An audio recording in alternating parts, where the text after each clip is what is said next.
Technology can be really debilitating at times, as we just discovered today, but it is my absolute pleasure to be here. This is my journey in a few, maybe a little more than a few words. Please notice the neon signs as we go along and always take the high road. A word after a word after a word is power. It is my absolute pleasure to stand before you and talk about my journey, what led me to this exact day, right here in front of you, to talk about that journey. Now the quote that I began with, how many of you recognize it and the one who said it? Nobody. I'm quoting my favorite author, Margaret Atwood, when I say a word after a word after a word is great power. It means being vocal, having a voice, and communicating your vision to the world. That really is true power, not wealth, not brute force, not connections. Power is in words, it is in intent. Let me relate to you my journey, one word at a time in that case, because I'm nothing if not a storyteller.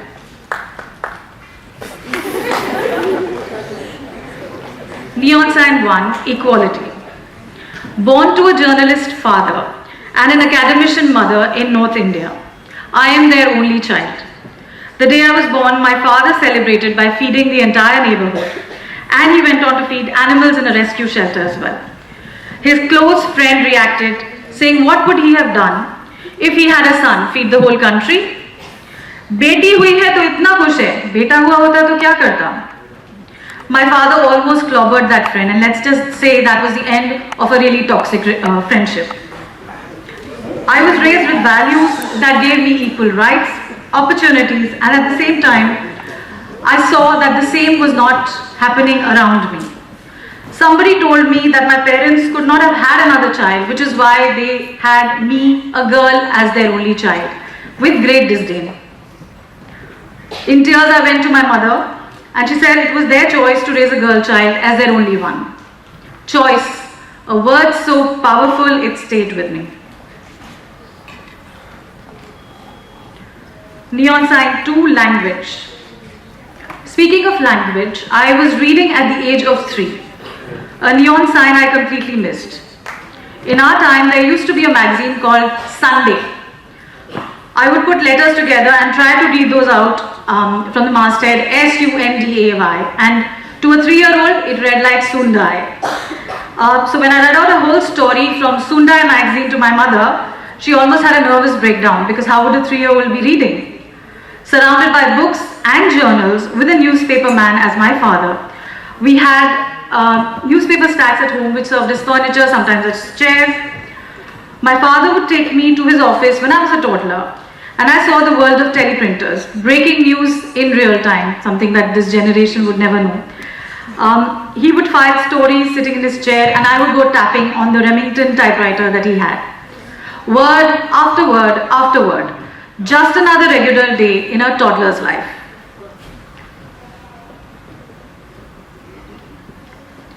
Neon sign 3, learning. As I started growing up, the need to be seen and heard as an individual grew stronger. In a summer break, when all I wanted to do was travel, eat, sleep, repeat, my father insisted I do a typewriting course. What? My father thought of making me get into a conventional, gender stereotypical role?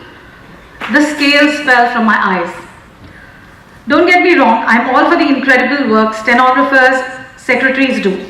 But here I was dreaming of becoming a big-time fashion designer. I'm also going to blame my father because he subscribed to all kinds of Indian and international journals like Femina, Harper's Bazaar, InStyle, Vogue, etc. So I reacted terribly, like all of you would, by walking out middle of the conversation, flung a few things around the room, slammed the door shut many times, and behaved like you would. Father was very democratic, but also used to his drama queen kid. So off I was sent to learn a basic skill that anybody who can write should also know, typewriting, the original QWERTY. I spent a whole summer gaining speed as I typed out first with extreme reluctance and later with effortless ease. Course done, summer over. I forgot all about the experience and moved on. I will come back to this neon sign, which I once again missed. Neon sign for finding fashion. This sign I read right, even though it was all a blur. A blur because I was a biology student and should have been practicing for medical entrance exams, which I was, but doodling next to it, in my large, never-ending art book of clothes I'd designed for the entire team of the hospital staff. The fashion bug had bitten me hard, and I was constantly imagining running a haberdashery of very chic couture. Right before my ISC finals, I sat for the entrance exam of National Institute of Fashion Technology and got through with flying colors and cuts. It was the age when India was being discovered by fashion capitals like Milan and Paris. The sartorial supremacy of a designer like Manish Arora, not Malhotra, Ujjwala Raut and Padma Lakshmi. The supermodels were emerging. There was a Priyanka Chopra, Lara Datta, the Amirza winning international pageants. It was as though the world had just discovered India's luminous presence in the fashion and beauty space. Super caked, I plunged headlong into my projects at NIFT, working with mannequins, learning that designing involves an immense amount of machine and physics knowledge. Along with that, I learned that my prowess with sketching silhouettes and designing on the notebook did not translate well on the sewing machine. In NIFT, we had industry standard electric sewing machines, large tables with foot pedals. The lab that housed it had at least 100 of those. One night, right before an exam, I decided to finish a pending ensemble that I was to create. Instead, I almost blew up a whole row of sewing machines, almost 16 of them. The lab assistant begged me to go home and spare the machines and his job. Not only was I amazingly disastrous in the lab space, my ability to make size 8 shirts instead of size 20 shirts was fast becoming legendary. The very cool NIFT teachers would give me a markup by 10 sizes because if I made something for an adult, at least their child would be able to wear it. My score was abysmal in designing. I was sitting in the fashion communication class instead, spending hours helping students write their demo projects. Doing such a good job that the fashion comms teacher told me she had never seen such good writing in fashion by a student in her time. So yeah, that bloody neon sign was just that. Fashion designing was not exactly the path for me. The aha moment. Everybody in school, neighborhood, my pals, my parents, extended families said a silent "we told you so" and heaved a sigh of relief when I admitted that it was going to be writing that I would do. The neon sign had crackled. I quit NIFT right before my graduation year and came home, a bit defeated, a lot deflated. It was at this point that BBC was starting a project in India on AIDS awareness and needed to build TV radio shows in the country. They were also doing a guerrilla headhunt for talent from the country to train as producers in London. As luck would have it, I landed both those roles and was trained in journalism by the original, ethical and reliable brand BBC, or the Beeb as we knew it. 2 years of learning broadcast journalism in the UK saw me cover stories such as the riots against Sikhs, the growing fashion influence of LGBTQ+ communities on the global sartorial trends, and an investigative award-winning coverage on how a certain gang of South Asians posing as taxi drivers were donning the role of abductors and predators of young British children. I could have continued in England with BBC, but due to personal reasons, I decided to return to India. That is also when I joined the Times of India and reported across the Northern Belt. Now, you'll remember the time, that bit I told you about being arm twisted into learning typewriting? This is the time for a quick callback. In one of our rural jaunts to a small town in Uttar Pradesh to cover political news, we were all sitting in a tent waiting to file our stories after having got access to a political leader. And there was, as there always is, a blackout in Uttar Pradesh. It was pitch dark and all the other journalists from publications and TV channels were ruining the delay. I was typing on my fully charged laptop, absolutely in the dark. I knew the QWERTY keyboard by heart and was typing away in the thick of the night. It was a skill I had learned and it was mine now. So no learning, big or small, ever goes waste. Word.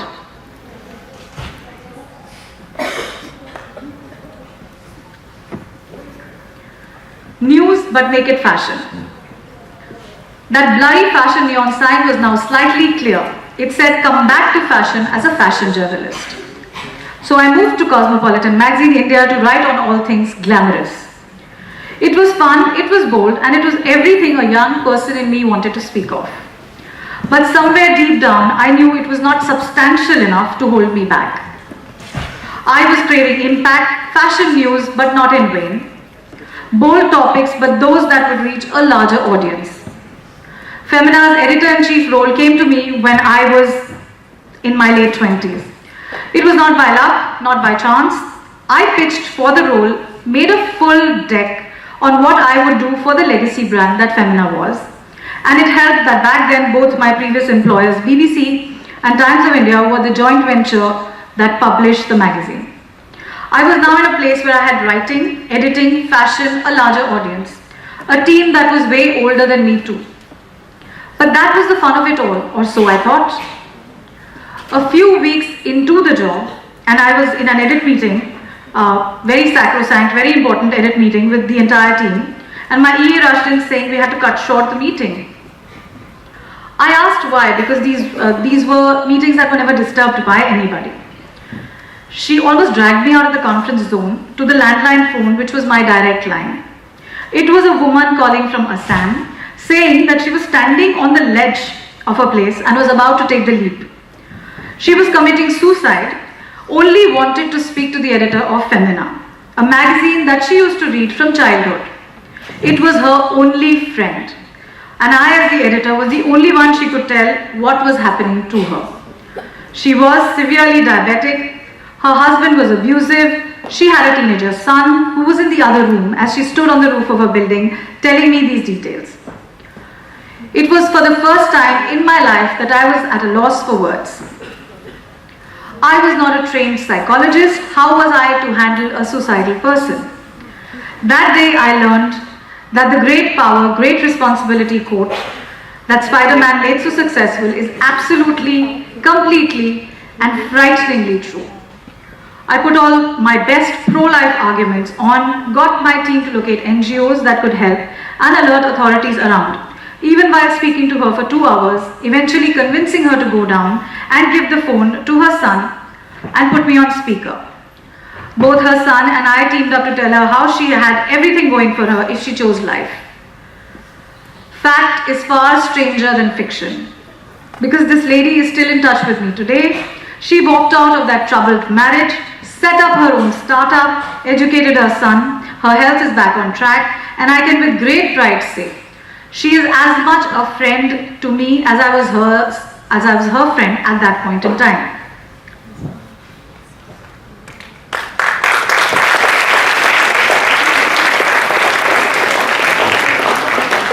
Neon sign 7, knowing the Indian woman. In my 13 years at Femina, as its editor-in-chief, we built campaigns around women empowerment, interviewed many achievers. Our first campaign, Women Fight Back, was about the real, regular women who had fought against criminals, the system at large, and even their own families to seek justice. One was a domestic abuse survivor, one was a Me Too complainant, another had a workplace mistreatment case against her employer. We did another campaign called 10 out of 10, which celebrated 10 young students who were meritorious but did not either have the financial strength or the family support to clear their class 10. As some of you may know, the most number of girl children who drop out is in class 8 due to lack of public facilities, or the fact that the parents withdraw support when the daughter starts growing up. So here we were in our campaign asking people to come forward and support these young bright minds to reach grade 10 with a full school kit, uniform and their annual fee. The kind of public support we generated saw them through to their college. Yet again, we had a campaign featuring women called The Big Idea. It was a startup idea before the startup revolution had even begun. We interviewed many innovators, and one of the most striking stories was that of a girl called Ramya from South India. She is the inventor of the washing-cum-exercise machine that won her a national award. During her 10th standard, her mother fell ill and father was undergoing medical treatment. Ramya had to change 3 buses while going to and coming from school. and she spent about 2 hours each way. As there was no washing machine at home, the chore of doing the laundry fell to her and her sister. So instead of just wishing for a washing machine, she decided to try her hand at making one during the vacations. The task is not easy, particularly if you're using cold river water. And this was when Ramya decided to come up with an alternative solution. After studying what an electric washing machine could do, she was able to design a mechanical one which uses a pedal system connected to an aluminium drum by a standard bike chain. The design was then constructed by a local auto repair shop from old bicycle components. The washing machine can handle a load of laundry in around 30 minutes, of which only 4 to 5 minutes are required for actual pedaling at the beginning and a further 4 to 5 minutes at the end of the cycle to rinse. The dirty water is drained out through a faucet. The rest of the time goes to just soaking the clothes in soapy water. She was only 14 then. Apart from featuring celebrities, corporate women leads, my real interest started emerging in the space of discovering these innovative women, the unsung women who were launching mini revolutions that were a secret to the world. Amidst all this, I saw another sign loom ahead. Digital. Print as we knew it was dying. Magazines were shutting down, newspapers were cutting costs. Social media was fast emerging as a choice for the next generation. Print, with its heavy-duty material, delivery, paper, ink, essentially all the heavy-duty costs that come with making a magazine or a paper, was a major loss maker. We swiftly started shifting Femina to a 360 model. Digital first, followed by on-ground. A revenue model structured around this basic core started taking shape. Now, those of you who understand generations think of print as boomers, Facebook as millennials, and Snapchat, Insta as Gen Z. The audience was different, but we were looking to stay on brand. The TG identification was an interesting process with a multiple city survey, research groups, and a final decision on keeping the feisty woman, that is Femina, and her reader intact, but solving for their immediate problems. The digital first strategy worked wonders for us. We built a 7x growth model which saw our digital reach hit 70 million. Off-ground activations in the form of L'Oreal Femina Women of Worth Awards was built on the premise that we would find a common ground. The achievers we found were varied. We discovered achievers like the Mandeshi Bank entrepreneur Chaitanya Gala Sinha. The Mandeshi Foundation is synonymous with gender empowerment and entrepreneurship.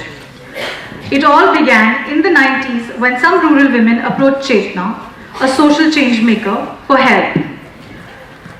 All they wanted was to open a savings account, Chaitanya had told us, but they were refused because of their low savings format. Chaitanya decided to help them set up a cooperative bank. Another hurdle hit her. The central bank rejected their proposal as the women were illiterate. Chaitanya told us that these inspiring women took it upon themselves to become literate. 6 months later, the cooperative was sanctioned and Mandeshi Bank was born. From there, each initiative launched was an answer to a problem. They started a business school because many of them did not know how to market their products. Their community radio is used as a platform to share stories of triumph and encourage families to support these women. To have Chaitanya share the stage with L'Oreal's brand ambassadors from International World Stage and Hollywood was a dream come true for me. Another hero we awarded was Zubaida Bai. Zubaida, during her research in the gynecological innovation project, came upon an inconvenient truth. She realized that the poor could not afford the cost of cleanliness and sterilization in the childbirth process. This insight led to the birth of Janma Clean Birth Kit, which provides women all the components recommended by the World Health Organization for a safe and hygienic birth, using environmentally friendly and culturally appealing materials. Zubaida and her partner put in all their savings and her jewelry to an unknown path. Partnering with Kutumbakam village on the outskirts of Chennai, they provided employment to their women to help assemble Janma, the clean birth kit. To date, with minimal marketing efforts and a small informal sales force, Ayaz, Zubaida's brand, has sold 50,000 kits in India, Haiti, Afghanistan, several countries in Africa at a minimal cost of 300. Demand from other countries continues to grow. Janma is sold directly to customers and is also available to hospitals and health institutions. 30 years at Femina set me on the path to what was always coming together. My idea of equality, my love for fashion, and a compelling need to express via the written word, along with moving on with digital, event activations, and pushing for change. So I was not looking for any more neon signs, till one day I set up one for myself. Purpose. In 2019, I felt that as things moved forward and we did tell stories, we weren't impacting people directly. At that point, I thought of a movement, a digital one-stop destination, a multiverse for women, to inform them, to empower them with information and inspire them, but most of all, to connect them to each other and build their dreams together. Amidst sisterhood and allies. And I met Mrs. Neeta Ambani with a full-fledged plan. She agreed immediately to be the founder of this ambitious, inclusive idea. Her circle was born. Her circle has to be seen, not heard. So here we go.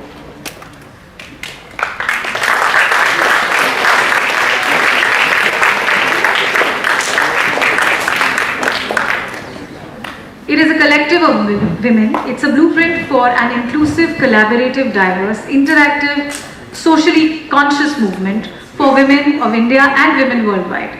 It is her safe space for growth. The TG identification is important, however it is very vast. Because we were created to bridge the digital gender divide that exists, I would say our TG is any woman with a decent smartphone and a good data pack, preferably Jio. How to build a community?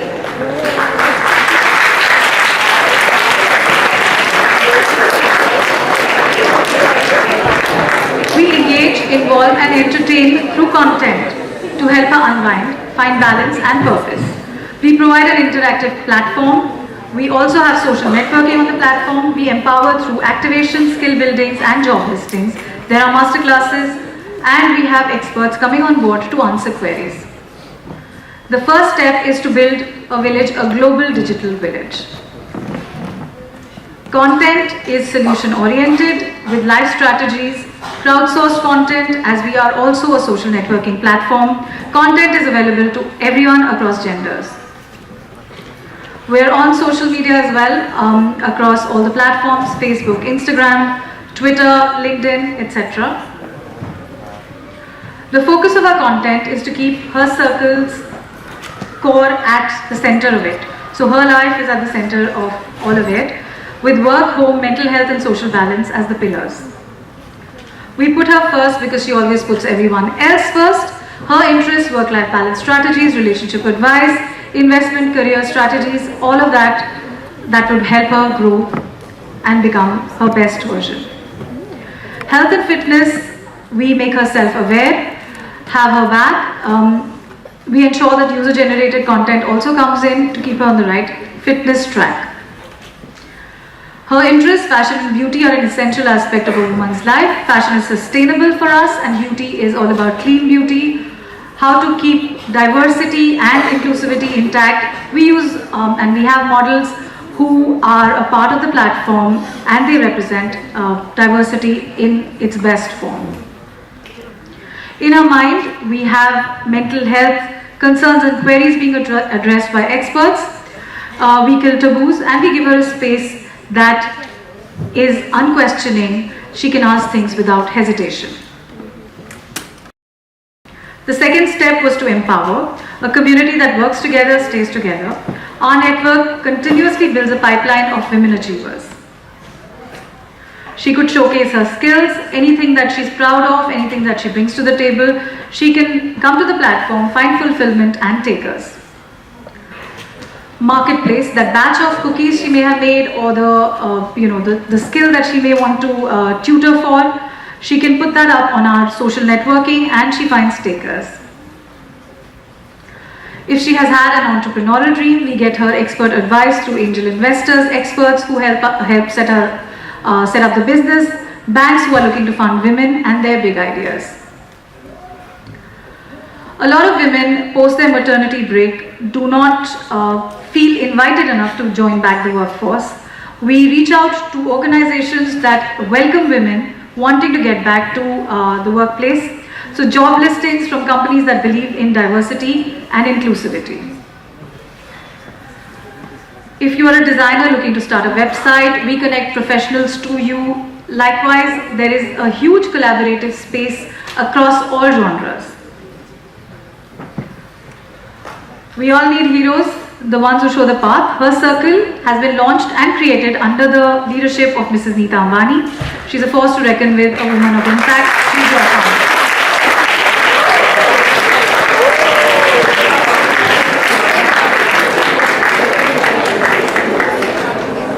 Together we speak, we have conclaves, panel discussions on women's issues, rights, safety measures, education and empowerment to take place. We discuss policies, make policies, help governments form policies. Workshops happen across states. NGOs work with us to a large extent, and we mentor women who need grooming in specific areas. Our manifesto and content is to empower and inspire. Our on-ground events help her find laws and policies that give her the power to stay safe, healthy, and in a positive environment. We have digital campaigns that run on a quarterly basis, and they involve celebrities across causes, whether it is about pay parity, women in sports, safety concerns. Strong women's voices, strong celebrities join the movement and make it even larger. We're not all serious. There's also a happiness project that we do. We create flea markets, exhibitions, open mic shows, cultural programs, fashion and beauty events with purpose that bring the community together. Very quickly, I'll show you the home page. These are our pillars: goals, engage, connect, grow, and help. This is how our home page looks. Engage is where our content sits, available to all genders. Engage has all of these interesting buckets, from wellness to fashion and sustainability, to beauty and health, relationships, get inspired, living, work and culture. This is how the Engage page looks. I'm just taking you quickly through how the app appears.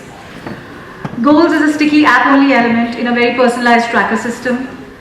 The idea was to be her good habit app. So if she wants to be fitter, or she wants to have she wants to build financial stability, learn about her pregnancy, want to look her best, all of these goals are there. So there's period goals, there's pregnancy guide, there's diet and fitness goals, there's finance goals. And then we come to Connect, which is our social networking platform, a women-only social networking platform, those who identify as women. They connect here, they talk about their skills and what they bring to the table, and they help out each other. Grow is where we have job listings and upskilling and masterclasses, as well as professional courses.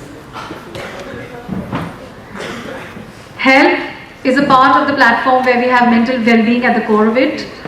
We ask the expert to answer queries in a personalized chat box, and most of HN Reliance Hospital doctors, medical experts answer these queries. We also have a few experts from DAIS who take a few queries as counselors.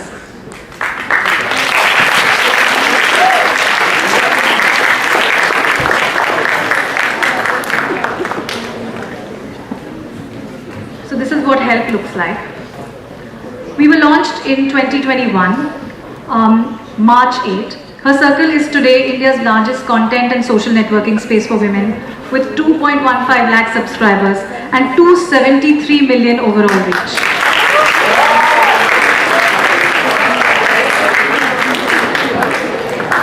I'm just going to show you a few videos of what it has been to bring together something as inspirational as Her Circle.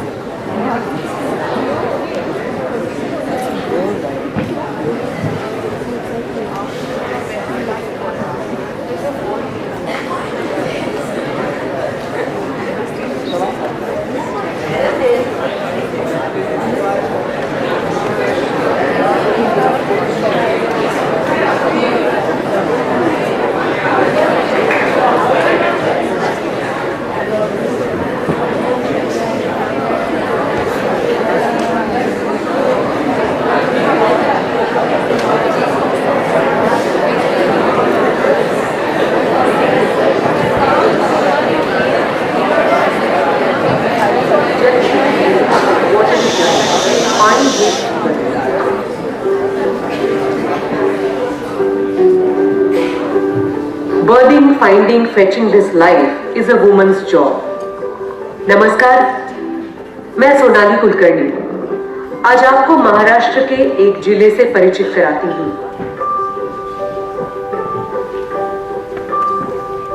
पर उससे पहले मिलिए यहाँ की बेटियों से। लहान मुलींचं मोठं स्वप्न। मला मोठं डॉक्टर व्हायचंय। क्या आपको लगता है इनका ये सपना पूरा होगा?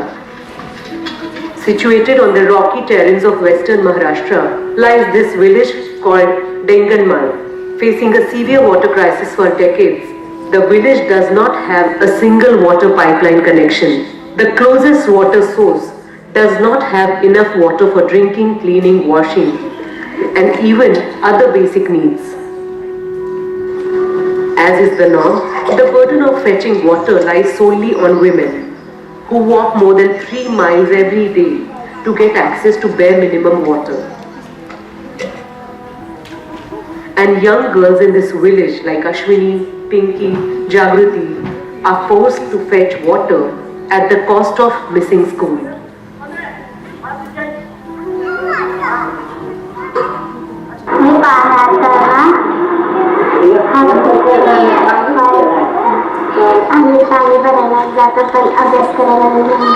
ऐसा नहीं है कि इस गांव में पानी की कोई सप्लाई नहीं है. A single tanker reaches them daily. But for a village populated with at least 600 plus families, it is not even sufficient for 1/3 the region. नाही भोगत पाणी लय आमच्या आजोपण जायचे त्याच्यापासून ती लय गरीब परिस्थिती आहे पाण्याची.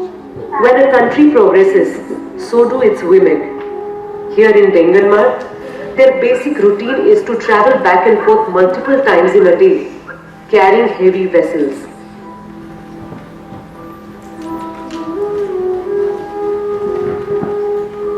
Despite the effort of women, their access is only to water derived from sources that are dangerous to health.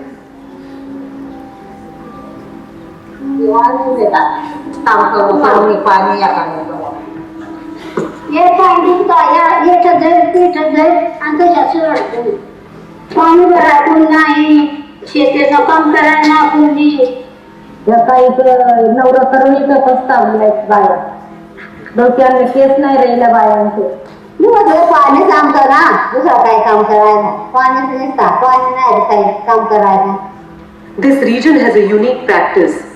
In order to lessen the burden of water fetching, some men commit polygamy and bring in more than one wife to fetch water for the household. त्यांना पाणीबाई म्हणतात. कपडे धुण्यासाठी, पाणी भरण्यासाठी, स्वयंपाक करण्यासाठी एकटी बाईला काम आवरत नाही. त्यांचे करताना 2-2, 3-3 असं 8-9 कुटुंब गावात आहे. 2-2, 3-3 कुटुंब करायला हे चुकीचं आहे. पण मुलं त्यांची मोठे केला नंतर मग कापून हाताना माझ्या मुलगी असं त्यांचा घरवाले असं करून शाळेत तो मारून गेला. तुम्ही चांगले जवानेच होतो तेव्हा मग गेला मग दुसऱ्या ठिकाणाला आधार करायचा. मग मला कामाला लागते असणार मग कामासाठी हे सही आहे. पाणी लागते त्यांना शेतावर बघायला लागते. ते जसे पुरुष आहे तिथे काही पुरुषांना समजतं का आपल्याला करायला पाहिजे तो करू शकतो. ज्याला नाही आवडत ते नाही करू शकत ना लग्न. परत ते योग्यच आहे. फायदाच नाही 5-6 वर्ष पण आता पाणी घरी लागतं त्याच्यामुळे काय काही पुरुष करतात. पाण्यासाठी घरी शेतात काम करण्यासाठी करतात. So the woman or women of the house venture out daily in the hunt for some basic water. The men do not help.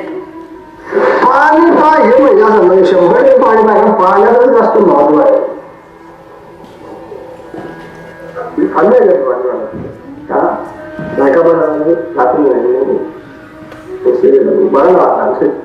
आता 100 बाळाच आहे ना त्याची किती एवढा डोळा तुझ्या एका मुलाला चेपते असं विचारलं. And the boys do not help either. आई बहन पानी भरायला जातात, आम्ही ना पाणी भरायला जातो, काय नाही गेलं अभ्यास राहते एकदा नाही कोणा राहतात.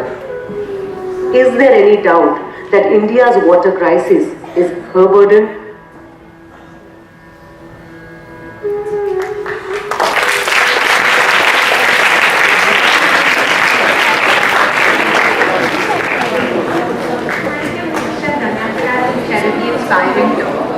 We will now open up for a few questions. So if anyone has a question, please raise your hand and we'll come over and give you a mic.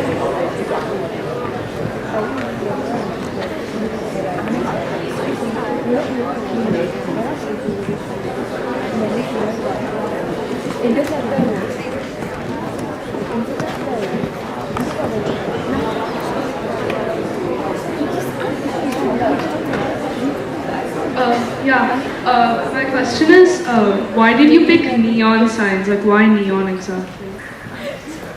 Why not neon?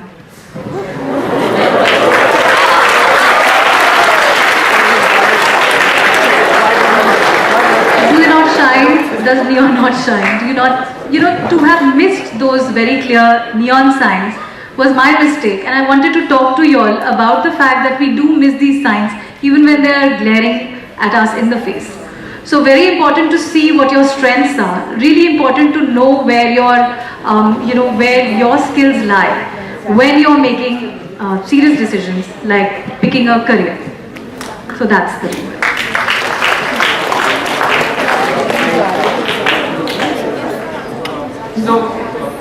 So you said in the start about equality and inclusivity, and we see that apart from the maternity problem or some specific problems like these, most of the problems are also faced by men, and it is seen in many areas. So would it be more inclusive?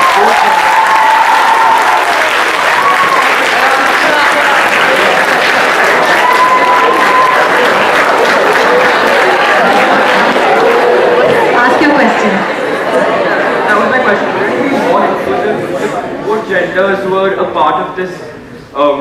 So everybody who is in need can take help from this app and the whole program. So everyone actually gets access to the app.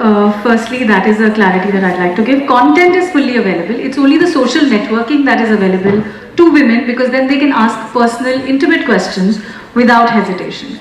So that's one part of it. The second was when you said the problems are the same for men. So we are sitting we are here in a room full of privilege. Girls who have access to education, girls who have access to equal rights, equal opportunities. That is not the case across the world, right? There's a lot of social conditioning that we are put through in life, right?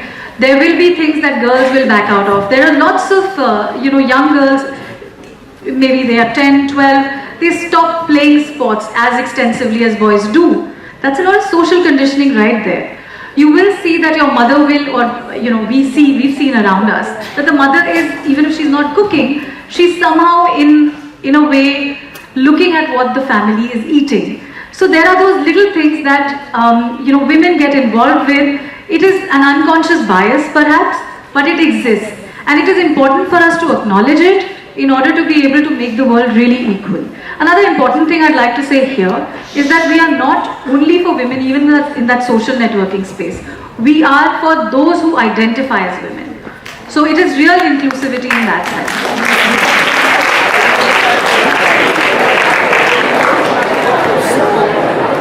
You can inspire a lot of people around the world.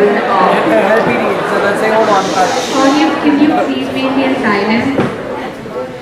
You've inspired a lot of people and you've made a really big change. So what do you think is the proudest thing you've achieved as of yet?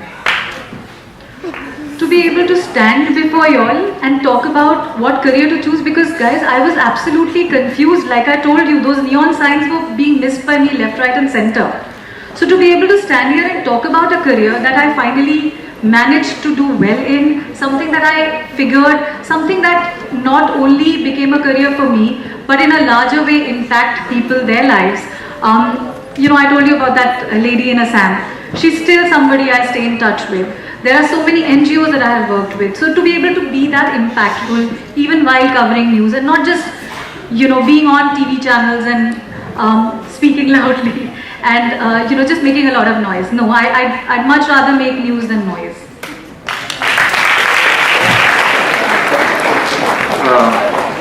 Thank you so much, Ms. Chaitanya. Unfortunately, that was our last question. We don't have time for any more questions. But thank you, Ms. Chaitanya, again for a wonderful speech. I think your journey was really inspiring for all of us. And we have a small gift to present to you for being with us here today.